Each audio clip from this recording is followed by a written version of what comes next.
कारण जसं आपण नेहमी म्हणतो की महाराष्ट्रामध्ये तळागाळात ज्यांच्यावर भरभरून प्रेम होतं लोकांचं आणि मग लहान मुलं असो, म्हणजे मगाशी एक व्हिडिओ आपण पाहिला ज्याच्यामध्ये एका लहान मुलीशी ते खूप आपुलकीने प्रेमाने तिला जवळ घेऊन अतिशय मायाने बोलत होते आणि त्याच वेळी ते एका आजोबांशी देखील संवाद साधत होते. मला असं वाटतं की ती त्यांची फार मोठी मिळकत होती की लहान मूल ते 80 वर्षांचे आजोबा, हा जो वयोगट आहे त्या प्रत्येकाशी त्यांचं एक नातं होतं, एक कनेक्ट होतं. राजकारणामध्ये काही व्यक्तिमत्व ही कॅरिस्मॅटिक व्यक्तिमत्व असतात अश्विन, आणि त्यातलेच एक अजित पवार होते असं आपल्याला म्हणावं लागेल. कारण अजित पवारांचं वक्तृत्व, अजित पवार ज्या पद्धतीनं सभा गाजवायचे, म्हणजे एकाच वेळेला कार्यकर्त्यालाही बोल, कानपिचक्या दे, कार्यकर्त्याला त्याचं काय चुकलं आहे हेही सांग, हा स्पष्ट वक्तेपणाच अजित पवारांचा सगळ्यांच्या कायम लक्षात राहील. कारण जनरली राजकारणी म्हटलं की गोड गोड बोलणारे किंवा पॉलिटिकली डिप्लोमॅटिकली वागणारे अशी एक इमेज नजरेसमोर तयार होते.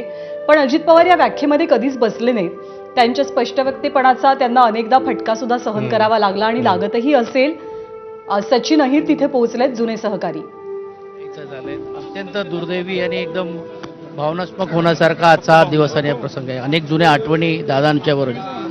आदरणीय उद्धवजी आणि आदित्यजी पण येणार आहेत. आता घरच्यांशी बोलून नाही, आम्ही पोरके झालो, सर्व झालो. तरुण पिढीला एक आशास्थान होता. माझ्या तर अनेक जुन्या आठवणी त्यांच्याबरोबर आहेत, म्हणजे न बोलल्यासारखे आहेत, म्हणजे एकदम धक्काच झालेले. तर अजूनही अजित पवारांचे कार्यकर्ते असो, त्यांचे निकटवर्ती असो किंवा त्यांचे सर्वसामान्य जनतेशी जे संबंध होते त्याचा विचार करता कुणीही या बातमीतनं सावरलेलं नाहीये. म्हणजे कुटुंबासाठी तर हा खूपच मोठा धक्का म्हणावा लागेल. जुनी जाणती जी व्यक्तिमत्व आहेत राजकारणातली, त्यांनी सुद्धा प्रतिक्रिया देताना हेच म्हटलं की खूप अकाली एक्झिट आहे. म्हणजे 66 हे काही जाण्याचं वय नाही राजकारणात, तर आत्ताशी कुठे सुरुवात होते या वयामध्ये असं बोललं जातं.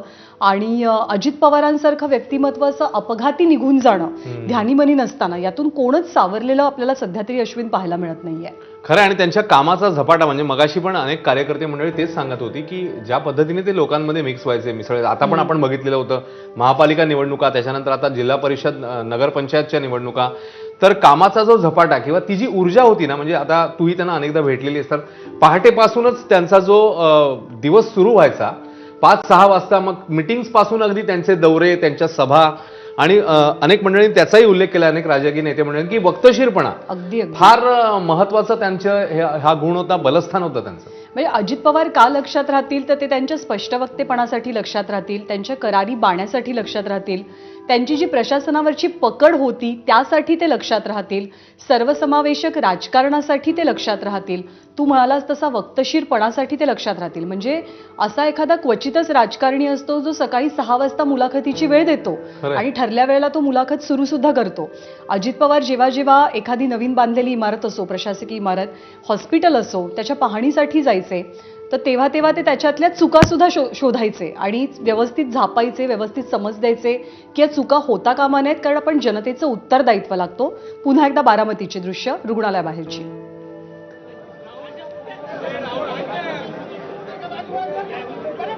तर गर्दी वाढू लागलेली आणि या गर्दीला पोलिसांनी सुद्धा आवाहन केलेलं आहे की इथली गर्दी थोडी कमी करा, कारण आता कुटुंबातल्या व्यक्ती यायला सुरुवात झालेल्या आहेत.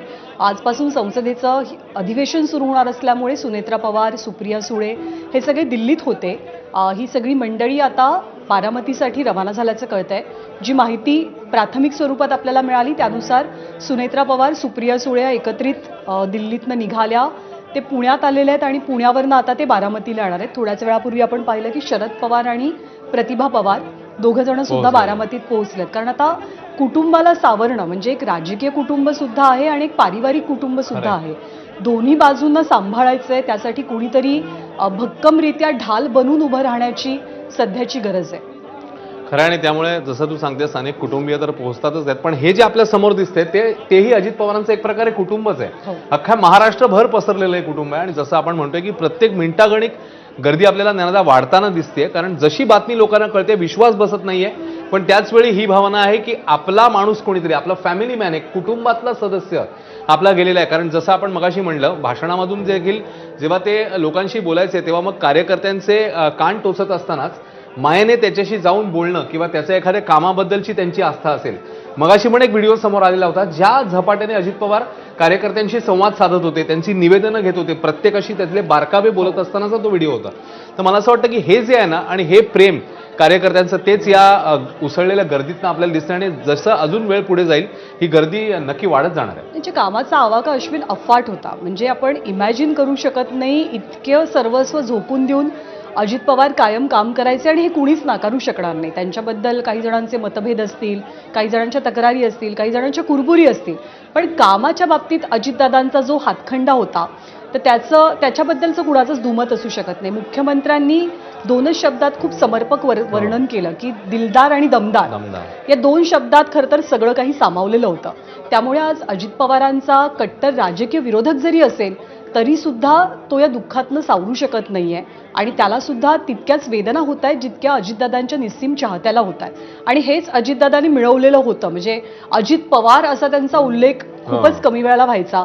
ते खऱ्या अर्थानं राजकारणातले दादा होते, त्यांच्या कार्यकर्त्यांचे दादा होते.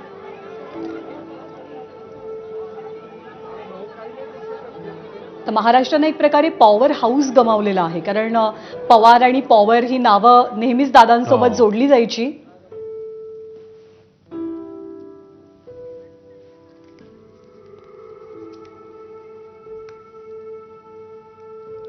बारामती रुग्णालयाबाहेरची गर्दी आता हळूहळू वाढू लागली आहे, पण पोलिसांनी सुद्धा आवाहन केलंय, कारण कुटुंबातल्या व्यक्ती येऊ लागल्यात आणि त्यांना आत जाण्यासाठी अर्थातच थोडी जागा हवी आहे. या सगळ्या तुमच्या जनतेच्या प्रेमाच्या बळावर मी ही कामं गतीनं आणि धडाडीनं करतोय. तुम्ही सगळे माझ्या पाठीशी आहात म्हणून मी हे सगळं करू शकतो.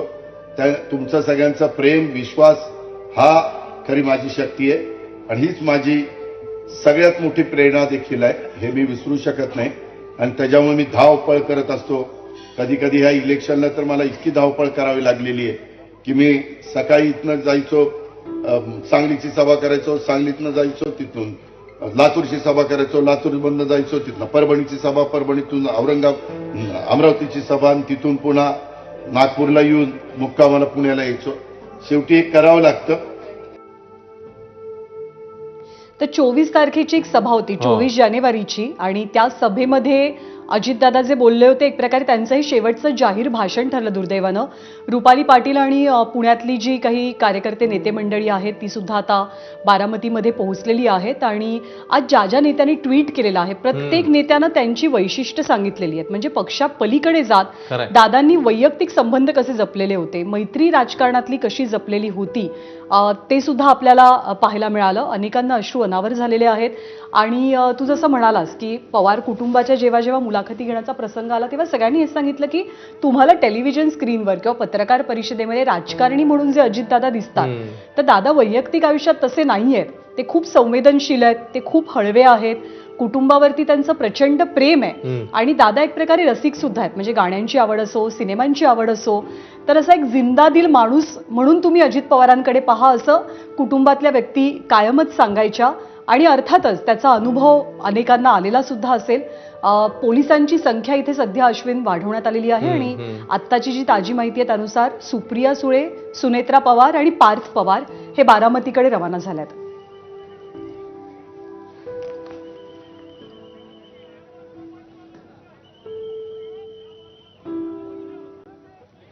आणि अजित पवारांच्या मृतदेहाची ओळख पटवण्यासाठी कारणीभूत ठरलं ते त्यांच्या मनगटावरचं घड्याळ.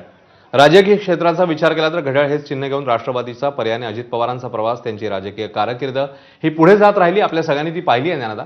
पण पुढे राष्ट्रवादीचा 2 पक्ष झाले, आणि त्याच्यानंतरही जेव्हा पक्ष आणि चिन्ह हा विषय आला तेव्हा ते घड्याळ हे चिन्ह पुन्हा एकदा अजित पवारांकडेच राहिलेलं होतं. आणि आज काय म्हणजे बातमी आली बघा की त्याच मनगटावरच्या घड्याळाने त्यांच्या मृतदेहाची ओळख पटणं. काय आता नियतीचा क्रूर खेळ म्हणायचा, याला काय म्हणायचं, म्हणजे खरंच शब्द सुचत नाहीत. आणि अशा प्रकारची ही बातमी समोर येते. आणि ही त्यांची हे त्यांचे काही जुने फोटोग्राफ्स आहेत. हो, आणि अजून एक मला गोष्ट आठवते ती अशी की दादांनी एका मुलाखतीत त्याचा उल्लेख केलेला की त्यांना घड्याळ आणि गॉगल या 2 गोष्टी प्रचंड आवडतात. ते म्हणाले की माझ्या आवडीनिवडी त्याच्या फार कमी आहेत, पण घड्याळांचा मला शौक आहे आणि गॉगलचा मला शौक आहे. तर अर्थातच मृतदेहाची ओळख पटवण्यासाठी अजित पवारांच्या मनगटावरचं जे घड्याळ होतं त्या घड्याळाच्या माध्यमातून अजित पवारांच्या मृतदेहाची ओळख पटली अशी माहिती मिळते. आणि जर का त्यांच्या राजकीय हसन मुश्रीफ पोहोचलेले आहेत आणि सुरुवातीला जेव्हा हसन मुश्रीफांची प्रतिक्रिया आली होती तेव्हा आपण सगळ्यांनी बघितलं की त्यांनाही आपल्या भावनांवरती नियंत्रण मिळवणं खूप अवघड झालं होतं. किती मोठा नेता असो, किती दिग्गज नेता असो, पण दादांच्या खूप जवळचा होता. त्यामुळे जुने सहकारी, आत्ताचे सहकारी सर्वजण दादांवर मनापासून प्रेम करायचे आणि त्यांच्या प्रतिक्रियांमधनं, त्यांच्या अश्रूंमधनं दादांवरचं हेच प्रेम आपल्याला आज दिसतंय. खरं आहे. आणि त्यामुळे हे समर्थक ज्यांच्याशी आपल्या प्रतिनिधींनी मिकी घाईंनी मगाशी देखील संवाद, आता मला मिकी बोलतोय. महाराष्ट्र पोरका झालाय, आमचा बाप माणूस गेलाय, अजित दादा अमर रे. जे दादा कधी कधी एका जागेवर न थांबणारे आज त्यांना कपड्यामध्ये दिसत ठेवलंय. हो काय एवढा देव निष्ठुर झाला, का नाही एवढा देव निष्ठुर झाला. आमचा बाप माणूस गेला, हो आमचा बाप माणूस गेला.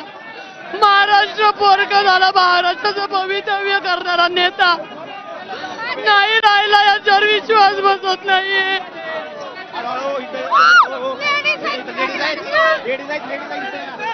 नाही काय. तर रुपाली पाटील यांची प्रतिक्रिया होती की महाराष्ट्र पोरका झाला, आम्ही पोरके झालो, कारण खंबीर नेतृत्व दादांना मानलं जायचं. आणि आता एक प्रकारे राष्ट्रवादी साठी सुद्धा हा संक्रमणाचा काळ मानला जात होता, कारण पुन्हा एकदा खूप जोरदार चर्चा. गेला, बाप माणूस गेला, पोरका झाला महाराष्ट्र.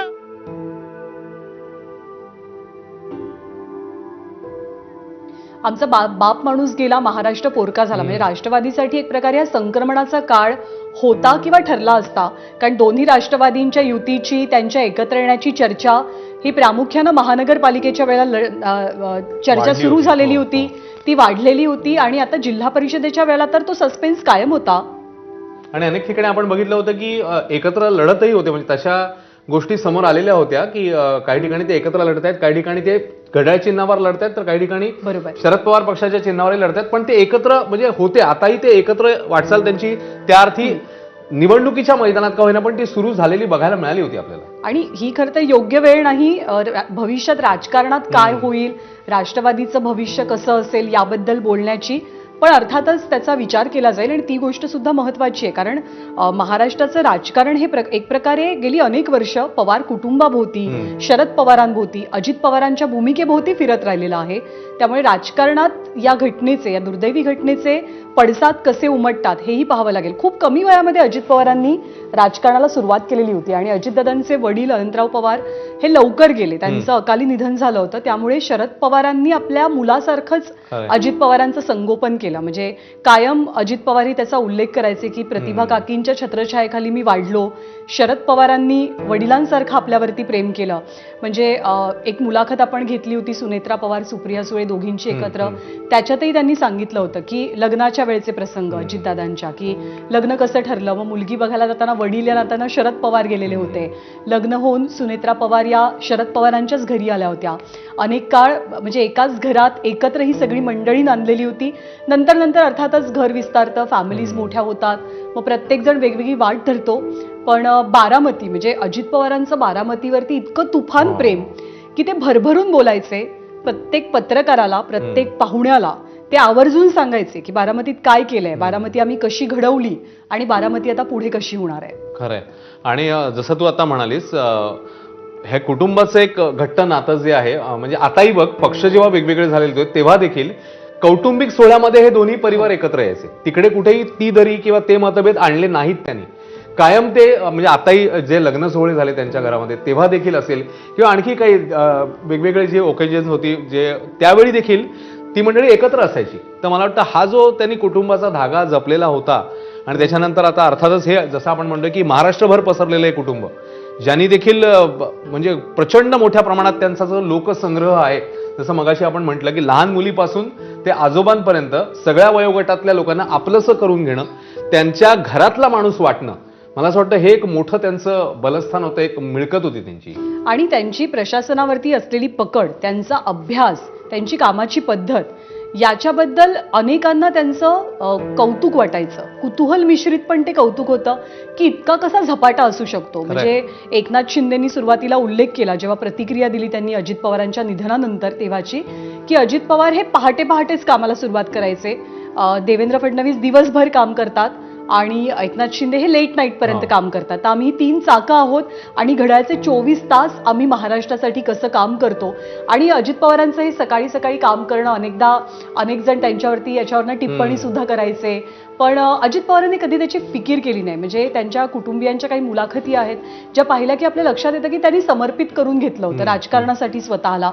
बारामतीचा विकास असो, महाराष्ट्राचा विकास असो, जे जे खातं दादांकडे होतं, सध्या ते अर्थ खातं सांभाळत होते, आणि जे जे खातं दादांकडे होतं त्या खात्याचा गाढा अभ्यास, त्या खात्यावरची पकड हे खरोखर कमेंडेबल होतं एक प्रकारे. आणि जसं आपल्या टॉप ॲस्टनमध्ये लिहिलंय की दादांचा शब्द हीच त्यांची सही मानला जायचं. कारण अनेकदा बरेचसे राजकारणी, खूप लोक अनुभव सांगतात की ते ताटकळत ठेवतात लोकांना, स्वतःभोवती पिंगा घालायला लावतात की काम होणार आहे की नाही, कधी काम होईल, आत्ता होणार आहे, मग होणार आहे, पुढच्या वेळेला पाहू. पण दादांची ती स्पेशालिटी सगळेजण सांगायचे की दादांनी एकदा सांगितलं की हो तुमचं काम होणार तर 100% तुम्ही खात्री बाळगा की तुमचं काम होईल. आणि जर दादांनी नाही म्हटलं तर ते काम होणं अशक्य आहे. त्यामुळे होला हो आणि नाहीला नाही करणारं असं हे व्यक्तिमत्व होतं राज्याच्या राजकारणातलं. खरं आहे. आणि आपण ज्यांचा मगाचपासून उल्लेख करतो म्हणजे अजित पवारांचा, त्यांच्या काय म्हणूया आपण वक्तशीरपणा आणि सकाळपासूनच ज्या ऊर्जेने ते कामाला लागायचे. म्हणजे आपणही ज्ञानाचा अनेकदा बघितल्या, अनेकदा बातम्या आपण पाहिलेल्या आहेत की सरप्राईज व्हिजिट अजित पवारांची जिकडे विकास कामं चालू आहेत तिकडे, मग एखाद्या पुलाची पाहणी असेल किंवा आणखी काही असेल, आणि सरप्राईज व्हिजिट एकदम अचानक भेट देऊन तिकडे पाहणी करणं किंवा अधिकाऱ्यांना बारकावे विचारणं तिकडचे, आणि मग त्यांची थोडीशी खरडपट्टी काढणं असेल किंवा अतिशय बारकाईने काही गोष्टी माहिती करून घेणं असेल, तर आय थिंक हाही एक मोठा गुण होता त्यांचा.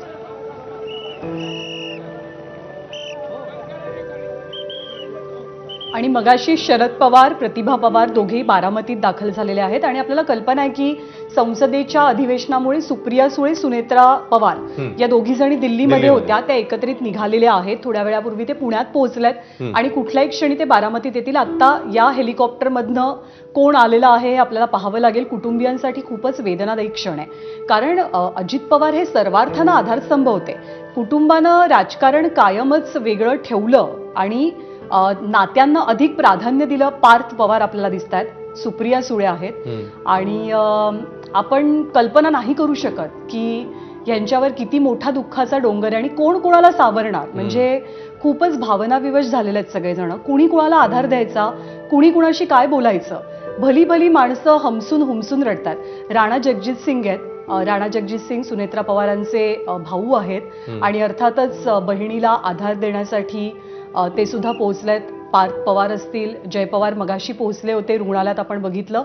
पण कोणी काय बोलायचं, कोणी कुणाला सावरायचं, हाच प्रश्न खरं तर आता सगळ्यांसमोर असणार आहे. सुनेत्रा पवार, सुप्रिया सुळे बारामतीत दाखल झालेल्या आहेत. आणि जेव्हा जेव्हा कुटुंबामध्ये, म्हणजे आपण नेहमी म्हणालो की राजकारणामध्ये मतभेद हे होत असतात. जेव्हा राष्ट्रवादी फुटली, शरद पवार, अजित पवार यांनी वेगळ्या वाटा स्वीकारल्या, त्याच्यानंतर पण तू उल्लेख केल्याप्रमाणे कुटुंब मात्र एकसंध होतं. दिवाळीचे कार्यक्रम असोत, मुलांची लग्न असोत, घरातले मंगल कार्यक्रम असोत, प्रत्येक वेळेला ही सगळी मंडळी, सुप्रिया सुळे कायम म्हणायच्या की रक्ताचं नातं हे अधिक जास्त महत्वाचं असतं आणि blood is always thicker than water. म्हणून रक्ताची नाती ही आमच्यासाठी महत्वाची आहेत आणि पवारांनी ते धोरण कधी सोडलं नाही.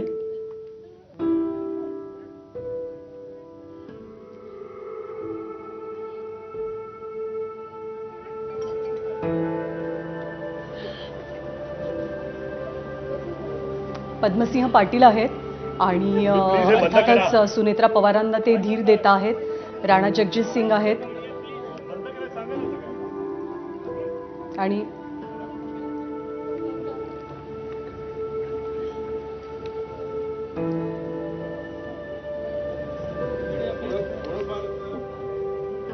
खरं तर माध्यमकर्मींनाही विनंती करण्यात आली की म्हणजे तुम्ही थोडा वेळ संयम बाळगा, कारण कुटुंबासाठी हा जितका वेदनादायी क्षण आहे तितकाच भावूक क्षण सुद्धा आहे. कुणी कुणाला सावरायचं हाच खरा प्रश्न आहे आणि पवारांचं कुटुंब प्रचंड मोठं आहे, भरपूर मोठं कुटुंब आहे, ते विस्तारलेलं आहे देशभरामध्ये. आणि कायम कुटुंबानं म्हणजे राजकारण कुणी करायचं, व्यवसाय कुणी बघायचा, पवारांच्या ज्या वेगवेगळ्या संस्था आहेत त्यात कुणी लक्ष घालायचं, हे खूप सॉर्टेड पवारांनी पहिल्यापासून ठेवलं. पण अजित पवारांभोवती आणि शरद पवारांभोवती अर्थातच हे कुटुंब कायम फिरत राहिलं, कारण ते सामाजिक चेहरे आहेत, ते महाराष्ट्राच्या राजकारणातले सर्वात प्रभावी चेहरे आहेत आणि त्यामुळे अर्थातच त्या दोघांभोवती हे कुटुंब फिरत राहणं याच्यामध्ये आपल्याला काही वावगं वाटत नाही. प्रफुल्ल पटेलांना आपण पाहतोय, प्रफुल्ल पटेल सुद्धा नुकतेच दाखल झालेले आहेत, खूप जुने सहकारी आणि पवार कुटुंबाचे स्नेही. त्यामुळे अर्थातच प्रफुल्ल पटेल यांना सुद्धा एक प्रकारे पर्सनल लॉस ज्याला आपण म्हणतो तसा हा वैयक्तिक धक्का सुद्धा आहे अश्विन. खरं आहे. आणि आपण मगाशी ज्याचा उल्लेख करत होतो म्हणजे लोकांमध्ये भेटणं असेल, राजकीय क्षेत्रातलं त्यांचं कर्तृत्व सगळ्यांना तर माहितीच आहे, म्हणजे महाराष्ट्र बघतच होता. पण बाकीच्या क्षेत्रात ज्याचा तू मगाशी उल्लेख केलास तर त्याच्यामध्ये अर्थातच क्रीडा क्षेत्र देखील आहे. कारण अजित पवार कबड्डी आणि बाकीच्या खेळांबद्दल आता पण आपण बघितलं तर ऑलिम्पिक असोसिएशन असेल तर त्याच्यामध्ये देखील आपण बघितलेलं होतं. मुरलीधर मोहोळांनी मला वाटतं प्रतिक्रिया दिली होती, कारण त्या ऑलिम्पिक असोसिएशनच्या त्या निवडणुकीमध्ये ते एकमेकांसमोर होते आणि त्याच्यानंतर इतका सारा समुच्चय, इतक्या साऱ्या क्षेत्रामध्ये वावर. आणि आता शर्मिला पवार आणखी, आहेत, युगेंद्र पवारांच्या आई. आता कुटुंबातले सदस्य तिकडे जास्त संख्येने येतात. मंत्री दादा भुसे देखील आपल्याला दिसत आहेत. त्यामुळे नेते मंडळी आहेत, विविध पक्षातले, पक्षापलीकडचे काय म्हणूया आपण, ती देखील नेते मंडळी आहेत, कुटुंबीय आहेत, समर्थक आहेत, आपली माणसं आहेत. आणि प्रत्येकाच्या मनामध्ये अपार दुःख आहे ज्ञानदा, कारण आपण जसं म्हणतोय विश्वास बसत नाही. सकाळी जेव्हा ही बातमी आली तेव्हा आपल्याला देखील असं झालं होतं की हे काय घडलंय नेमकं असं. तर आणि ती कुटुंबीय आता तिकडे पोहोचतायत, जसं तू म्हणालीस, अत्यंत वेदनादायी, कठीण आणि स्वीकारायला अवघड, म्हणजे शब्दात वर्णन नाही करू शकणार आपण, अशा पद्धतीचा असा क्षण आहे. आणि आता कुटुंबीय, त्यानंतर मित्रपरिवार असेल, ही सगळी मंडळी पोहोचतायत तिकडे. हो, मंदार गोंजारी आपले प्रतिनिधी आपल्यासोबत आहेत. मंदार, कुटुंबीय सध्या दाखल झाल्याचं पाहायला मिळतं, अर्थात सुनेत्राताई आहेत आणि त्यांना धीर द्यायला कुटुंबातला प्रत्येक सदस्य सध्या तिथे उपस्थित आहे. मंदार,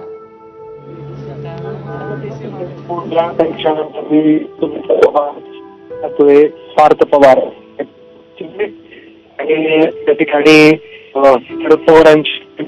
मंदार, तुझा आवाज नीट येत नाही. माझी रिक्वेस्ट आहे की थोडासा नेटवर्क झोनमध्ये येशील आणि त्यानंतर आपण पुन्हा एकदा तुझ्याशी संवाद साधू. पण मंदारने दिलेल्या माहितीनुसार कुटुंबातले सगळेच व्यक्ती आता पोहोचलेले आहेत. श्रीनिवास पवार जे लहान भाऊ आहेत अजित पवारांचे, ते, त्यांच्या पत्नी, ही सगळी मंडळी सध्या रुग्णालयात दाखल झाली. सुनेत्रा पवारही येत आहेत. आणि मधल्या काळामध्ये म्हणजे फार नाही आपण लांब गेलो तरी पण म्हणजे अगदी नोव्हेंबर डिसेंबर या 2 महिन्यामध्ये किती आनंदाचे क्षण या पवार कुटुंबानं अनुभवले. युगेंद्र पवारांचं लग्न असो, जय पवारांचं लग्न असो, या सगळ्या लग्नामध्ये हसतं खेळतं कुटुंब, हसत खेळत असलेले अजितदादा महाराष्ट्रानं पाहिले, कुटुंबानं पाहिले. म्हणजे सगळ्यांना, कार्यकर्त्यांना पण तो आनंद झाला की कुठेतरी मध्ये आलेली कटुता म्हणा, कुठेतरी रुसवे फुगवे असतात, तर ते सगळे दूर झाले. कुटुंब एक आलं, सगळे हसते खेळते पाहायला मिळाले. पण कुणीच ही कल्पना केली नव्हती की नियतीच्या मनात नेमकं काय आणि असा मोठा आघात हा सहन करावा लागेल. एकीकडे आपण शरद पवारांची दृश्य पाहतोय. प्रतिभा पवार, शरद पवार एक साधारणतः तासाभरापूर्वी बारामतीत पोहोचले आणि दुसरीकडे सुप्रिया सुळे, सुनेत्रा पवार आणि पार्थ पवार ही सगळी मंडळी आली. तर सुनेत्रा पवार यांच्या माहेरची जी मंडळी आहेत त्यांचं जे माहेरचं कुटुंब आहे ते तिथे उपस्थित आहे. रोहित पवारांना आपण पाहतोय. सगळ्यात आधी युगेंद्र पवार पोहोचले होते हॉस्पिटलमध्ये आणि त्यानंतर रोहित पवार. ही सगळी जी पुतणे मंडळी, भाचे मंडळी, म्हणजे जेव्हा जेव्हा कुटुंबियांसोबत बोलणं झालं तेव्हा सगळे तेच सांगायचे की सगळ्यात जास्त धाक जर घरात कुणाचा आहे, आदरयुक्त भीती म्हणूया आपण, आणि आदरयुक्त धाक कुणाचा आहे तर तो अजित पवारांचा आहे. म्हणजे काका म्हणून असेल, मामा म्हणून असेल, आणि प्रचंड मोठा रिस्पेक्ट हा अजित पवारांना घरातली सगळी मंडळी, कार्यकर्ते मंडळी आणि त्यांचे निस्सीम चाहते देत असल्याचं आपण कायमच पाहिलेलं आहे. तर पुढे नेमकं नियोजन कसं असेल हे अर्थात कुटुंबियांशी बोलूनच आम्ही कळवू असं प्रत्येकाकडनं सांगितलं जात आहे. पण आता सुनेत्रा पवारही पोहोचलेल्या आहेत, शरद पवार आलेले आहेत, सुप्रिया सुळे सुद्धा आलेल्या आहेत. तर दादांचं पूर्ण कुटुंब सध्या हॉस्पिटलमध्ये उपस्थित आहे. खरंय, रोहित पवार या दृश्यांमध्ये दिसतात आपल्याला. आणि ज्ञानादा, जसं तू उल्लेख केला की काका पुतणे एक वेगळं बॉन्डिंग असतं, वेगळं नातं असतं. आणि निवडणुकीला आपण पाहिलेलं होतं की रोहित पवार जेव्हा विधानसभेला उभे होते आणि त्यानंतर ते तेव्हा जिंकले होते, मला वाटतं कमी फरकाने ते जिंकले होते, तेव्हा देखील अजित पवारांनी त्यांना सांगितलं होतं, बघ तू जिंकलायस पण त्याच्यामध्ये मी ज्या पद्धतीने तिकडे व्यूहरचना केली होती किंवा काय त्यांचं जे पावलं असतील ती असं त्यांना म्हणजे काय म्हणूया आपण, ती एक मिश्किल छटा असेल किंवा प्रेमळपणे दटावणं असेल, त्याच्यानंतर तो एक जसं तू म्हणालीस की आदरयुक्त भीती असेल, धाक असेल, हे सगळे पैलू एका माणसामध्ये सामावणं आणि ते तसं व्यक्तिमत्व आज ज्ञानदा आपण गमावलेलं आहे महाराष्ट्राच्या राजकारणातलं. आणि पक्षापलीकडचं नातं असलेलं व्यक्तिमत्व. कारण मगाशी आपण बघितलेलं होतं मवियाच्या सरकारमध्ये देखील ते उपमुख्यमंत्री होते, तेव्हा आदित्य ठाकरेंनी देखील त्याच्यावर आपल्या भावना व्यक्त केल्यात की त्यांच्यासोबत जवळून काम करण्याचं मला संधी मिळाली आणि कशा पद्धतीने त्यांचा कामाचा झपाटा होता, उरक होता, याच्याबद्दल मविया सरकार असेल किंवा त्याच्यानंतर आता युती सरकार असेल, म्हणजे प्रत्येकाच्या मनात मगाशी जसं आपण बोललो की पक्षा पलीकडचे किंवा सर्व पक्षीय म्हणूया आपण, की ज्या प्रत्येकाच्या मनामध्ये त्या व्यक्तीबद्दल जे काय म्हणूया आपण एक घट्टपणा होता, एक ओलावा होता आणि अत्यंत जवळून त्यांची धडाडी त्या प्रत्येकाने पाहिलेली आहे कामाची. आणि खूप कमी वयात राजकारणाला सुरुवात केलेलं व्यक्तिमत्व, म्हणजे हळूहळू ते शिकत गेले. म्हणजे त्यांनी अनेकदा उल्लेख केलेला आहे की शरद पवारांच्या पंखाखालीच आपण आपलं राजकारण सुरू केलं. यशवंतराव चव्हाणांना कायमच त्यांनी आदर्शस्थानी मानलं आणि ते टप्प्याटप्प्यानं शिकत गेले. म्हणजे त्यांच्या लोकसभेच्या निवडणुकीच्या वेळेच्या सुद्धा अनेक आठवणी ते सांगतात की काही काळासाठीच ते खासदार राहिले, पण ते बारामतीचे खासदार सुद्धा होते आणि त्यानंतर त्यांनी आमदार म्हणून जी कारकीर्द गाजवली, अनेक अर्थांनी त्यांनी ती गाजवली आणि बारामतीचा सर्वांगीण विकास शरद पवारांच्या साथीनं आणि साक्षीनं घडवला, तो कायम लक्षात राहील. आणि काही प्रतिक्रिया येतात, राजकीय नेते आपल्या भावना व्यक्त करतात, काही मंडळी प्रतिक्रिया देत आहेत, पाहूया. जनसंख्या ही समुद्राला आल्या भरतीसारखी वाढत चालली, पण त्यातली अजित पवारांसारखी माणसं जी हरवत चालली आहे, ही या देशाची समाजाची फार मोठी हानी आहे, असं माझं मत आहे. या प्रसंगी मी अधिक काही बोलणार नाही. ही दुर्दैवी घटना असल्यामुळे एवढंच म्हणू शकेल की ईश्वराने त्यांच्या आत्म्याला चिरशांती लाभावी द्यावी.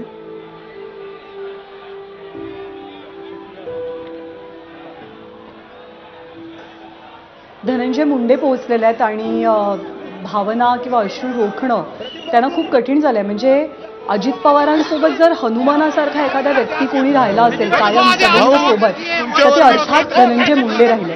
धनंजय मुंडेंनी प्रत्येक टप्प्यावरती, प्रत्येक चढ उतारावरती अजित पवारांना साथ दिलेली आहे. कौटुंबिक पातळीवरचे, राजकीय पातळीवरचे स्नेहबंध या दोघांनी जपलेले आहेत. आणि देवेंद्र फडणवीसांनी सुद्धा त्यांच्या प्रतिक्रियेत जो उल्लेख केला की दिलदार, दमदार आणि वैयक्तिक लॉस, असं देवेंद्र फडणवीसांनी म्हणण्यामागचं एक कारण होतं. त्यांनी त्याचा उल्लेख केला की खूप कठीण काळात आणि संघर्षमय काळामध्ये आम्ही एकत्र राजकारण केलं आणि म्हणून तो धक्का पचवणं आज कठीण असल्याचं मुख्यमंत्र्यांनी सुद्धा म्हटलं. आणि तेच धनंजय मुंडेंच्या बाबतीत सुद्धा म्हणावं लागेल की धनंजय मुंडे हे प्रत्येक वेळेला अजित पवारांच्या पाठीशी ठामपणे उभं राहिल्याचं. म्हणजे तो ऐतिहासिक काळ होता 2019चा की जेव्हा राष्ट्रवादीचे काही सदस्य अजित पवारांच्या पाठीशी उभे राहिलेले होते. त्यांनी शपथ घेतल्याच्या नंतर त्या काळामध्ये असो, चढत्या काळामध्ये असो, उतरत्या काळामध्ये असो, कौटुंबिक पातळीवरच्या प्रत्येक प्रसंगात असो, धनंजय मुंडे हे कायम सोबत राहिले. आणि त्यामुळे धनंजय मुंडेंची साथ आणि धनंजय मुंडेंचं दादांवरचं असलेलं प्रेम हे कधीच लपून राहिलं नाही आणि तेच त्यांच्या अश्रूंमधनं आता बाहेर पडत असल्याचं आपण पाहतो.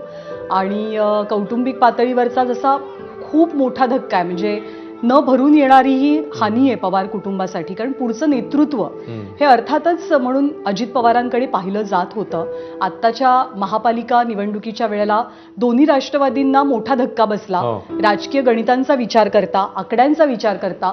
पण या पराभवातनं सावरून, या पराभवाला स्वीकारून आम्ही आता पुढे चाललोय असं म्हणत या दोन्ही राष्ट्रवादी एका टप्प्यावरती आलेल्या होत्या की त्यांचं मर्जर होईल किंवा दोन्ही राष्ट्रवादी एकत्रित येतील. ह्या सगळ्याचं काय होणार याची चर्चा असतानाच अजित पवारांचं जाणं हे अनेक अर्थांनी धक्कादायक आहे, राजकीय दृष्ट्या सुद्धा आणि कौटुंबिक दृष्ट्या सुद्धा. कारण सर्वांना आधार एक प्रकारे म्हणजे शरद पवारांच्या सोबतीनं हे अजित पवार राहिलेले आहेत. इतर मंडळी अर्थातच त्यांच्या घरात आहेत, पण जसं आपण सुरुवातीला म्हटलं तसं की सामाजिक आणि राजकीय जीवनात ऍक्टिव्ह असलेली पवारांच्या घरातली दोन व्यक्तिमत्व आहेत. त्यामुळे कायमच त्यांच्याभोवती घरही फिरलेलं आहे आणि राजकारण सुद्धा फिरलंय, पक्षही फिरलेला आहे. मधल्या काळामध्ये आपण बघितलं की पवार वर्सेस हो. पवार अशा गोष्टी बारामतीत झाल्या, त्या लोकसभेला झाल्या, त्या विधानसभेला झाल्या, पण कुटुंब म्हणून ही सगळी मंडळी एकदम स्ट्रॉंग राहिली, एकमेकांच्या पाठीशी उभी राहिली. आणि हा धक्का पचवणं अवघड आहे, पण कार्यकर्त्यांसाठी, पक्षासाठी आणि कुटुंबासाठी पुढे जावंच लागेल. खरं आहे. आणि जसं आता तू उल्लेख केला, कुटुंब म्हणून एकमेकांसोबत असणं आणि खास करून अशा काय म्हणूया आपण अत्यंत वेदनादायी काळामध्ये एकत्र असणार. आपण आता उल्लेख केला की निवडणुकीमध्ये दोघं वेगळे राहिले. आता जी दृश्य आहेत, सुप्रिया सुळे आणि सुनेत्रा पवार लोकसभेला एकमेकांविरोधात लढल्या होत्या, दोन्ही ज्या घरातल्या सदस्य आहेत त्या. पण त्या आत्ताचं आपण जे दृश्य बघतोय की त्या कठीण काळात कसं बॉन्डिंग आहे, जसं आपण मगाशी पण उल्लेख केला, वेगवेगळ्या टप्प्यामध्ये मग काय म्हणूया आपण, आनंद सोहळे असतील किंवा अन्य काही जे प्रसंग असतील. आणि आताचा हा काळ देखील कुटुंब धरून ठेवणं, मला असं वाटतं अजित पवारांमध्ये देखील ते होतं, कुटुंब धरून ठेवणं. आणि आय थिंक ती फार महत्त्वाचं त्यांचं ते योगदान होतं.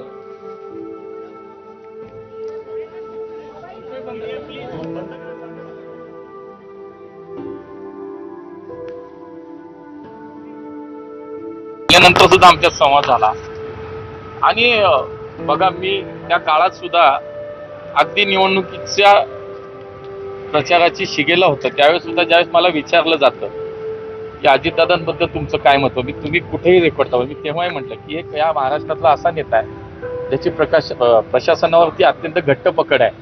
त्यांना ज्या वेळेला मुरलीधर मोहोळबद्दल विचारलं तेव्हा तेही असं म्हणा की एक चांगला कार्यकर्ता आहे. मला असं वाटतं की आमचं या राजकीय वैचारिक जी काही भिंत आहे किंवा जे काही मर्यादा आहे त्याच्या पलीकडचं एक नातं होतं आणि ते कायमच जपलं. मला असं वाटतं की पुन्हा दादांना भेटणं नाही, मला या म्हणजे काहीच त्याच्यावरती मी बोलू शकत नाही. झाल्यानंतर सुद्धा आमच्यात संवाद झाला. आणि बघा, मी आज अनेकांना प्रतिक्रिया देताना शब्द अपुरे पडले. म्हणजे मुरलीधर मोहोळ बघायला गेलं तर राजकीय विरोधक, कारण ऑलिम्पिक असोसिएशनच्या निवडणुकीचा अश्विन तू उल्लेख केलास, त्या निवडणुकीमध्ये सुद्धा दोघं एकमेकांच्या विरोधात उभे ठाकलेले, सामंजस्याची भूमिका घेतली, कारण राज्यात एकत्र सरकार आहे, केंद्रात एकत्र सरकार आहे. आता महापालिकेच्या निवडणुकीमध्ये सुद्धा या दोन नेत्यांमधला शाब्दिक धुरळा आपण पाहिलेला होता. पण नेते म्हणून दोघे किती स्ट्रॉंग आहेत याची, म्हणजे अजित पवार खरं तर किती स्ट्रॉंग आहेत याची जाणीव प्रत्येकाला होती. त्यामुळे राजकारणा पलीकडे जात अजित पवारांचं कर्तृत्व, त्यांचं नेतृत्व आणि त्यांचं व्यक्तिमत्व याचा प्रत्येकाच्याच मनात आदर होता. खरंय. आणि तेच उल्लेख आता मुरलीधर मोहोळांनी केला की चांगला कार्यकर्ता म्हणून अजित पवार नेहमी माझा उल्लेख करायचा. म्हणजे निवडणुकीच्या मैदानात विरोधक आहेत, पण तरी देखील त्यांच्या कार्यकर्त्याबद्दलचं त्यांनी असं बोलणं. आणि हा विमानातला शेवटचा फोटो आहे. म्हणजे दादा पिंक जॅकेटमुळे खूपच चर्चेत राहिले होते विधानसभेच्या वेळेला. आणि दादा कायम सांगायचे की हे काही म्हणजे गुलाबी रंगाचं जॅकेट नाही, तर जांभळाचा रंग जो असतो त्या जांभळाच्या रंगाचं जॅकेट आहे. आणि या शेवटच्या प्रवासात सुद्धा दुर्दैवानं त्यांनी त्याच रंगाचे कपडे घातलेले होते. त्यांच्यासोबत जे सुरक्षा रक्षक आपल्याला दिसत आहेत त्यांचाही दुर्दैवी मृत्यू झालेला आहे. राज ठाकरे यांनी सुद्धा जी प्रतिक्रिया दिली ती खूप समर्पक शब्दातली राज ठाकरेंची प्रतिक्रिया आपल्याला म्हणावी लागेल की त्यांनी खूप चांगल्या शब्दात मांडलंय की जेव्हा ग्रामीण भाग अर्धशहरीकरणाकडे झुकू लागला होता, पण तिथल्या राजकारणाचा बाज हा ग्रामीण राहिला होता आणि प्रश्नांचं स्वरूप शहरी होत चाललेलं होतं. तर या राजकारणाचा जर संपूर्ण अंदाज कोणाला आला असेल तर तो अर्थात अजित पवारांना आलेला होता. आणि उत्तम पद्धतीने त्यांनी ते हाताळलं. त्याचंच उदाहरण आपल्याला पिंपरी चिंचवडमध्ये त्यांनी दाखवून दिलं. दादा कायम सांगायचे की तुम्ही पिंपरी चिंचवड बघा आणि तुम्ही बारामती बघा, ही दोन माझी कामं आहेत. काही नेत्यांचं काम बोलतं त्या कॅटेगरीमधले अजित पवार होते की त्यांना त्यांच्या प्रमोशनची किंवा पब्लिसिटीची गरज नसायची की मी कोण आहे, मी काय काम केलंय, मी काय करू शकतो सत्ता आल्यानंतर. दादांचं काम बोलायचं, दादांचे म्हणजे त्यांच्या शब्दांपेक्षा त्यांचं काम अधिक बोलायचं, हे कार्यकर्त्यांचंही मत होतं. आणि ते अर्थातच बारामतीच्या विकासातनं, पिंपरी चिंचवडच्या विकासातनं, पुण्यातल्या काही कामातनं सुद्धा आपल्याला वेळोवेळी दिसून आलं. खरं. आणि जसं आपण म्हणतोय की लोकांमध्ये मिसळणारा नेता, तर ते काय म्हणूया आपण, तो जो VIP झोन किंवा ती जी मंत्रिपदाची झूल आहे ना, मला असं वाटतं ती त्यांनी कधी बाळगली नाही. आपण अनेकदा त्यांना बघितलंय की त्या कॉन्व्हॉयमधनं बाहेर येऊन लोकांशी बोलतायत, फोटो काढतायत, स्वतः जाऊन स्पॉटवर पाहणी करतायत. अनेक त्याचे व्हिडिओज आहेत, अनेक विकास कामाने थेट जसं आपण मगाशी म्हटलं सरप्राईज व्हिजिट देत आहेत. तर हे सगळे बॅरियर, हे सगळे काय म्हणूया आपण ज्या भिंती आहेत सगळ्या, या तोडून लोकांमध्ये जाणारा, लोकांसाठी काम करणारा असा हा लोकनेता, ज्याला आपण मगाशी पण एका राजकीय नेत्यांनी सांगितलं की लोकनेता आज हरपलाय. आय थिंक हा लोकनेता आपल्यातनं ज्ञानाला गेलाय आज. तू बरोबर म्हणालास. अजित पवारांबद्दल राज ठाकरेंनी प्रतिक्रिया देताना आणखी एका गोष्टीचा उल्लेख केला, तो म्हणजे त्यांनी म्हटलं की अजित पवार अजिबातच जातीय नव्हते आणि त्यांच्या राजकारणामध्ये जातीपातीला स्थान नव्हतं. सध्याच्या राजकारणामध्ये जातपात न मानता राजकारण करण्याचं धारिष्ट्य दाखवणारे नेते खूप कमी उरलेले आहेत आणि त्यात अजित पवार अग्रणी होते याचा उल्लेख राज ठाकरेंनी केला. आणि राजकारणातला विरोध हा राजकीय असतो, तो व्यक्तिगत घ्यायचा नसतो, याचं भान सुद्धा अजित खरंय. पवारांनी जपलं होतं आणि तेच आपल्याला आता मुरलीधर मोहोळांच्या प्रतिक्रियेतनं सुद्धा दिसून आलं. अजित पवारांचे जुने सहकारी राजेश टोपे यांची प्रतिक्रिया आली, आपण पाहूया. खरं सांगायचं म्हणजे खूपच दुःखाची घटना आहे. म्हणजे शब्दात वर्णन करू शकत नाही, दुःख व्यक्त करू शकत नाही, इतकी दुःखाची घटना आहे. माझ्या कुटुंबातलाच सदस्य, वडील भाऊ गेल्याचं दुःख मला आहे. कारण मला जे काही घडवलेलं आहे त्यात खूप मोठा सिंहाचा वाटा अजितदादांचा आहे. आणि अशा पद्धतीनं अकाली त्यांनी जावं हे आम्हाला कुणाला म्हणजे ह्या धक्क्यातून सावरणं हे केवळ अशक्य गोष्ट आहे. त्या दुःखातनं सावरणं, आघातातनं सावरणं अशक्य असल्याचं राजेश टोपे म्हणतात आणि अनेक बाबींचा विचार करता ते एका अर्थी खरं सुद्धा आहे.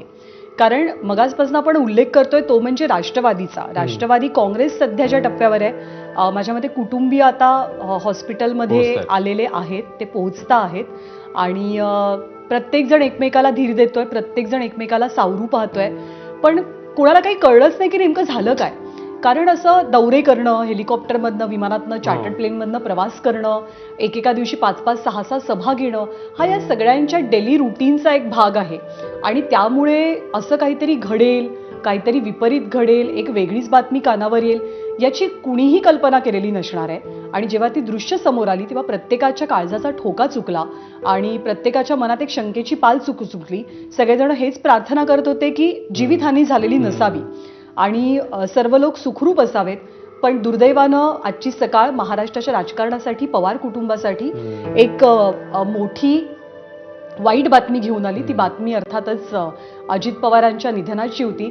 संजय राऊतांनी सुद्धा एका खूप छान गोष्टीचा उल्लेख केला प्रतिक्रिया देताना. ते असं म्हणाले की अजित पवारांशिवाय महाराष्ट्राचं राजकारण हे बेचव आहे. एखाद्या नेत्यामध्ये ती ताकद असते की जितके सत्ताधारी स्ट्रॉंग तितके विरोधक सुद्धा स्ट्रॉंग असावे लागतात. त्याचबरोबर कामातनं व्यक्ती बोलतो किंवा आपल्या राजकीय ताकदीच्या जोरावरती तो अख्खं राजकारण ढवळून काढत असतो. सोबतच त्यांची भाषणं असोत, कार्यकर्त्यांशी कनेक्ट साधण्याची पद्धत असो, अजितदादा भन्नाट होते त्या बाबतीमध्ये.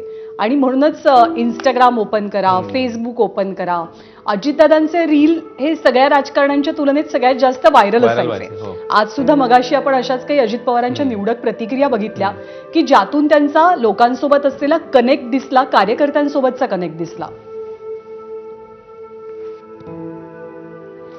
आणि ज्ञानदा, वेळोवेळी आपण जसा उल्लेख करतोय की अजित पवारांचं दिलखुलासपणे व्यक्त होणं, मनमोकळेपणाने व्यक्त होणं, तर त्या याआधी देखील आपण बघितलेलं आहे. वेगवेगळे विषय असतील, कदाचित अराजकीय पण असतील, पण तसेही काही विषय, तसे काही मुद्दे त्यांनी याआधी मांडलेले आहेत. दिलखुलास अजित पवार याआधी आपण पाहिलेले आहेत. तर काही आपण निवडक त्यातल्या त्यांचे भाषणामधले काही मुद्दे पाहूया आपण.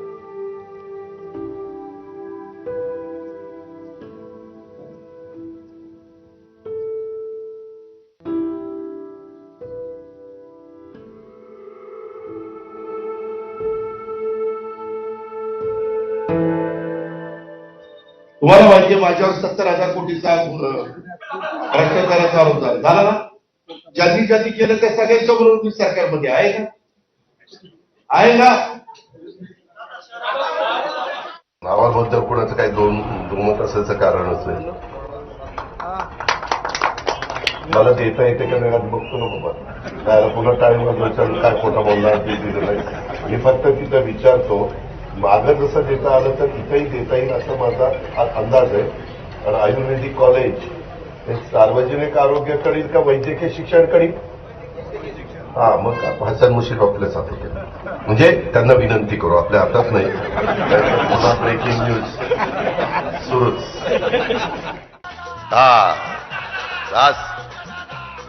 तुझी ग्रामपंचायत आली का रे? आली. अभिनंदन, तुझा मनापासून अभिनंदन. मला अनुभव महाराष्ट्रात असा आहे, उनका जो एक्सपीरियंस रहा है पब्लिक सर्विस में, और खास तौर पर जिस ग्रास रूट लेवल पे पब्लिक के साथ, खासकर गरीब लोगों के साथ जिस तरह वो खड़े रहे और उनके साथ जो उन्होंने काम किया, तो ये केवल हमारे लिए नहीं बल्कि पूरे महाराष्ट्र के लिए एक बहुत बड़ी लॉस है, और इररिपेरेबल लॉस है, इररिप्लेसेबल लॉस भी है. काफी बार हमने जब उनसे बात करी तो हमें भी वो अनुभव मिला कि कितना वो प्रैक्टिकलिटी से और ग्राउंड रियलिटी से जुड़े हुए नेता है. उस तरह के नेता भी आजकल मिलना बहुत मुश्किल है, और महाराष्ट्र के लिए जिस तरह उन्होंने काम किया है वो हम सबके लिए आदर्शनीय रहेगा. और खासकर अभी जो एक्सीडेंट जो हुआ है उसका जो इन्वेस्टिगेशन, उसको भी हमने शुरू कर दिया है. तुरंत डीजीसीए और एआईबी की टीम भी आई है, और जो प्रिलिमिनरी इन्वेस्टिगेशन या प्रिलिमिनरी जो समाचार हमें मिला है उसमें इतनी जानकारी थी कि जब वो लैंड करना चाहते थे सुबह करीब 8:48 AM के आसपास, तो उस समय विजिबिलिटी थोड़ा पूर था उधर. और जब एटीसी बारामती से उनका जो कांटेक्ट हो रहा था फ्लाइट के लिए पायलट से, तो एटीसी वालों ने पूछा कि क्या रनवे साइट में है, तो उनके तरफ से आया कि रनवे साइट में अभी नहीं है. तो उसके बाद उन्होंने एक गो अराउंड भी किया. गो अराउंड करने के बाद फिर से एक बार कोशिश करी कि हमारे एटीसी से जो बारामती में जो एफटीओ हैंडल्ड एटीसी है उनसे वार्तालाप चल रही थी. तो उस समय जब दोबारा लैंड करने आए तब भी उनसे पूछा गया था कि विजिबिलिटी है कि नहीं रनवे का. तो उसके बाद पहले तो उनका समाधान नहीं आया, फिर उसके बाद आया कि विजिबिलिटी है. तो लैंडिंग क्लियरेंस जैसी एटीसी ने दिया उसके बाद तुरंत देखा गया कि ये एक्सीडेंट हुआ है. बहुत दुखद घटना है, तो इसके ऊपर और जानकारी हमें मिलनी चाहिए. इन्वेस्टिगेशन पूरी तरह से ट्रांसपेरेंट और अकाउंटेबल वे में हम करेंगे. बट उससे पहले तो मैं इतना कहना चाहूँगा कि ये बात बोलना कि अजीत दादा अब नहीं रहे, उसके लिए बहुत बहुत बहुत दुख होता है. और मैं उनके जो प्यार करने वाले लोग हैं, कार्यकर्ता हैं, और उनके परिवार के लोग हैं, उन सबके प्रति कंडोलेंसेस व्यक्त करता हूँ. Like I said, from the preliminary investigation, it looks like the visibility seems to be the issue. So unless we do a thorough investigation, we can't properly tell what has been the exact incident. But this is whatever the facts that I've said till now is the conversation between the ATC and the pilots. तो कुछ committee वगैरह बिठाई जाएगी पूरी? AIB itself ही thorough investigation करने वाली एक संस्था है, और उनके पास पूरी व्यवस्था है इस तरह की चीज़ों की जानकारी करने के लिए, और वो ऑलरेडी साइट पहुंच गए. तर केंद्रीय मंत्री नागरी उड्डाण मंत्री राममोहन नायडू त्यांची ही प्रतिक्रिया होती. किंवा त्यांनी सगळं सांगितलं नेमकं काय झालं त्यावेळी. म्हणजे दृश्यमानता कमी होती, त्याच्यानंतर कशा प्रकारे एटीसीची कंट्रोल सुरू होता आणि त्याच्यानंतर नेमकं काय घडलं याबद्दल त्यांनी सांगितलं. आणि त्यांनी देखील तेच म्हटलं की विश्वास बसत नाही की अशा पद्धतीने अजित पवार आपल्यातनं निघून गेलेले आहेत. दृश्यमानता कमी होती, पहिल्यांदा लँडिंग होऊ शकलं नाही, परवानगी वेळोवेळी मागण्यात आली आणि दुसऱ्या वेळचा प्रयत्न अयशस्वी ठरला. विद्या प्रतिष्ठान इथे अजित पवारांवरती अंत्यसंस्कार केले जातील अशी माहिती आहे. प्रशासनाकडनं सध्या अंतिम संस्कारांची तयारी सुरू झाली. अश्विन. उपमुख्यमंत्री अजित पवार यांच्या पार्थिवावरती बारामतीतील विद्या प्रतिष्ठानच्या मैदानावरती अंत्यसंस्कार करण्यात येणार आहेत. याची तयारी जी आहे ती सुरू झालेली आपल्याला पाहायला मिळते. उपमुख्यमंत्री अजित पवार आज बारामतीमध्ये निवडणुकीच्या प्रचाराच्या सभेसाठी येत असताना त्यांचा विमान अपघात झाला आणि दुर्दैवी त्यामध्ये त्यांचा मृत्यू झालेला आहे. राज्यभरातून कार्यकर्ते बारामतीमध्ये दाखल झालेले आहेत. खरं तर उपमुख्यमंत्री अजित पवार यांचं मूळ गाव काटेवाडी, मात्र लोकांची गर्दी पाहता बारामतीतील विद्या प्रतिष्ठानच्या संस्थेच्या मैदानावरती जे आहेत ती या ठिकाणी जो आहे त्यांच्यावरती अंत्यसंस्कार करण्यात येणार आहेत. नेमके अंत्यसंस्कार आज होतील की उद्या होतील याबाबत कुठलीही माहिती अधिकृत मिळाली नसली तरी या ठिकाणी तयारी जी आहे ती सुरू करण्यात आलेली आहे. पुढच्या 4 तासामध्ये अंत्यसंस्काराची जी लागणारी तयारी ती पूर्ण होईल असं जे आहे ते तयारी करणाऱ्या लोकांकडून सांगण्यात येते. त्याच्यामुळे उपमुख्यमंत्री अजित पवार यांच्यावरती या विद्याप्रतिष्ठानच्या मैदानावरती अंत्यसंस्कार होतील, मात्र हे कधी होतील अद्यापपर्यंत अधिकृतरित्या कळू शकले नाही. कॅमेरा पर्सन श्रेयससह जयदीप भगत, एबीपी माझा, बारामती. विद्याप्रतिष्ठानला एक मोठं मैदान आहे आणि अनेक जण उपस्थित राहतील अजित पवारांना अखेरचा निरोप देण्यासाठी, ज्यामध्ये राजकारणी, कार्यकर्ते, कौटुंबिक पातळीवरचे स्नेहसंबंध जपणारे लोक या सगळ्यांचा समावेश असेल. त्यामुळे बारामतीच्या विद्याप्रतिष्ठान इथे अंत्यसंस्कारांचा निर्णय घेण्यात आलेला आहे. मूळ गाव खरं तर पवारांचं काटेवाडी आहे, जे बारामतीपासून काही किलोमीटर अंतरावर आहे. पण होणारी गर्दी विचारात घेता काटेवाडीमध्ये नाही तर विद्याप्रतिष्ठानमध्ये म्हणजे बारामती शहरात हे अंत्यसंस्कार होतील असं सांगितलं जात आहे. तयारी केली जाते प्रशासनाकडनं, पण हे अंतिम संस्कार आज केले जातील का उद्या याची अजूनही स्पष्टता नाहीये. खरं आहे, कारण मुख्यमंत्री फडणवीसांनी देखील मगाशी म्हटलं होतं की आता आम्ही पोहोचणार आहोत तिकडे आणि मग कुटुंबियांशी संवाद साधून पुढचं नियोजनाच्या दृष्टीने निर्णय होईल. तर मला वाटतं की आता मुख्यमंत्री देखील पुढच्या काही वेळामध्ये इकडे पोहोचतील. कुटुंबीय तर पोहोचतातच आहेत, त्यामुळे थोड्या वेळामध्ये ही स्पष्टता ज्ञान येऊ शकेल आपल्याला. मात्र ही दोन दृश्य काही वेळापूर्वी जेव्हा कुटुंबीय तिकडे आले तेव्हा आणि इकडे समर्थकांची प्रत्येक मिनिटागणिक वाढत जाणारी गर्दी, ज्याच्यामध्ये अर्थातच नेते मंडळी आहेत ज्यांना अजित पवारांनी ओळख दिली, आमदार म्हणून असेल, नगरसेवक म्हणून असेल, मंत्री म्हणून असेल, अशी सगळी मंडळी. मगाशी आपण बघितलं धनंजय मुंडे ज्या पद्धतीने रडत होते, किंवा अन्यही याच्या आधी काही दृश्य समोर आलेली होती की ज्यांना अजित पवारांनी आमदार केलं, हुकमी म्हणजे सांगून ते एखाद्याला मी तुला निवडून आणणार असं त्यांनी म्हटलं, मी तुला पाडणार, तेही मगाशी दृश्य आपण बघितलं. विजय शिवतारे पोहोचलेले होते, त्यांच्याबद्दल देखील अजित पवारांनी त्यांचं राजकीय युद्ध आपण पाहिलेलं आहे. तर मला असं वाटतं की हे जे हुकमी ज्याच्याकडे ही काय म्हणूया आपण कला होती किंवा ताकद होती की जे ठरवून सांगायचे की होय तुला निवडून आणणार किंवा तुला पाडणार, तर ती सगळी नेते मंडळी आज तिकडे पोहोचताना आपल्याला दिसत आहेत. प्रत्येकाच्या मनामध्ये अपार दुःख आहे, डोळ्यामध्ये अश्रू आहेत, कारण घटनाच तशी घडलेली आहे. विश्वास बसत नाहीये कोणाचाही की अजित पवार आपल्यातनं निघून गेले. आणि त्यांच्या भाषणातली ती एक कला होती की जिथे जायचे त्या गावची ते भाषा बोलायचे. त्यांनी फार जड शब्द वापरून आणि अगदी काय म्हणतात त्याला खूप सुविचार वापरून किंवा साहित्यिक भाषेमधली भाषणं अजित पवारांनी केल्याचं कुणाच्या स्मरणात नाही. आणि म्हणूनच दादा सगळ्यांच्या लक्षात राहायचे, कारण दादा हे त्या मातीची भाषा बोलायचे, दादा हे त्या कार्यकर्त्याची भाषा बोलायचे, दादा हे त्या गावची भाषा बोलायचे. त्यामुळे त्यांची अनेक भाषणं अनेकांच्या कायम लक्षात राहणारी अशी भाषणं ठरली. आणि त्यातलीच काही छोटी छोटी उदाहरणं सुद्धा आपण बघितलं. म्हणजे अनेकांनी असं सुद्धा म्हटलं की दादा तुमचं स्पष्टवक्तेपणा थोडा कमी करा. दादांना अनवधानानं त्यांनी जी काही विधानं केली काही वर्षांपूर्वी मधल्या काळात, त्याची किंमत सुद्धा खूप व्यवस्थित चुकवावी लागली राजकीय पातळीवर, वैयक्तिक पातळीवर.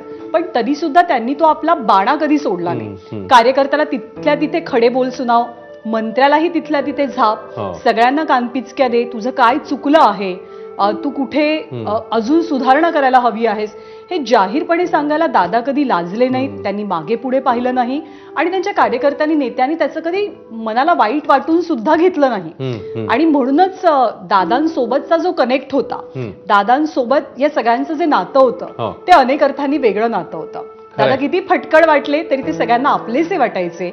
आणि हीच दादांची सगळ्यात मोठी खरं. कुटुंबातला एखादा सदस्य नाना बघ ना, मोठी माणसं आपल्याला ओरडतात, आपले कान टोचतात, पण त्याच काय म्हणूया आपण अधिकाराने किंवा त्याच्यापेक्षा डबल किंवा अधिक जास्त प्रमाणात आपल्यावर प्रेम करतात, माया करतात. तर अजित पवार आय थिंक तसा माणूस होता सगळ्यांसाठी की कान टोचतील, वेळेला पाठीत धपाटा घालतील एखादा, पण तोच कार्यकर्ता अडचणीत असेल किंवा त्याचं काही हे असेल तर धावून जातील. त्याचा मगाशी आपण जो जसा उल्लेख केला व्हिडिओचा, ज्या झपाट्याने ते लोकांकडनं निवेदनं घेत होते, त्यांच्याशी बोलत होते, पटापट त्याच्यावर नजर मारत होते, हा जो प्रेझेन्स ऑफ माइंड आहे, हे तिकडची जी सूचकता आहे, समय सूचकता आणि लोकांप्रती असलेलं प्रेम, तर ते त्यांच्या व्हिडिओमध्ये, जसं तू मगाशी उल्लेख केलास, त्यांचे व्हिडिओ सर्वाधिक पॉप्युलर, व्हायरल व्हायचे, लोकांपर्यंत पोहोचायचे. आणि त्याच्यामध्ये प्रत्येक ठिकाणी आपल्याला हा एक धागा दिसतो, तो म्हणजे लोकांशी त्यांचा असलेला घट्ट कनेक्ट. आपण महाराष्ट्रानं अकाली जे नेतृत्व गमावली दुर्दैवानं, ती सुद्धा पाहतोय. त्यात अर्थात आजचं नाव हे अजित पवारांचं आहे, जे या लिस्टमध्ये असण्याचं दुःख अनेकांना आहे. प्रमोद महाजन यांचाही एक प्रकारे अपघाती मृत्यू झाला. अवघ्या 57व्या वर्षी त्यांनी जगाचा निरोप घेतला. विलासराव देशमुख, महाराष्ट्रातल्या राजकारणातलं एक उमदं व्यक्तिमत्व, 67व्या वर्षी विलासराव आजारी होते, त्यांच्यावर उपचार सुरू होते. गोपीनाथ मुंडे म्हणजे आत्ता मंत्रिपदाची शपथ घेतली आणि 2च दिवसात सगळं काही चक्र फिरली नियतीची आणि जिथे त्यांचा सत्कार होणार होता परळीमध्ये त्याच मैदानात त्यांच्यावरती अंत्यसंस्काराची वेळ आली होती. त्यामुळे गोपीनाथ मुंडे, प्रमोद महाजन, RR पाटील, विलासराव देशमुख यांची एक्झिट महाराष्ट्राला जशी चटका लावून गेली, ते दुःख त्यांचे कार्यकर्ते, त्यांचे कुटुंबीय आजही विसरू शकले नाहीये. तीच गोष्ट अजित पवारांच्या बाबतीतही म्हणावी लागेल.